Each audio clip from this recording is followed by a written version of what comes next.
चकवा और चकवी पक्षी जीवन में एक ही बार जोड़ा बनाते हैं, फिर भी वे रात में जिंदगी भर अलग रहते हैं। सुंदर और सुर्ख कत्थई नारंगी रंग वाला ये पक्षी भारत आने वाले शीतकालीन प्रवासी पक्षी है।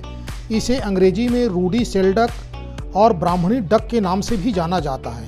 अपने जोड़े के प्रति समर्पित ये पक्षी निशाचर होते हैं और रात्रि में भोजन की तलाश में ये अपनी जोड़ी से अलग हो जाते हैं और सूर्योदय होते ही अपनी जोड़ी के साथ दिन भर ये जलाशय के किनारे एक ही स्थान पर बैठे मिल सकते हैं। हिमालय के पार दक्षिण पूर्वी क्षेत्र के देशों से भारत आते हैं। अक्टूबर के अंतिम सप्ताह से नवंबर के पहले पखवाड़े तक झारखंड में 1500 से 3000 किलोमीटर की उड़ान भर कर ये आते हैं और अप्रैल माह में ये वापस हो जाते हैं।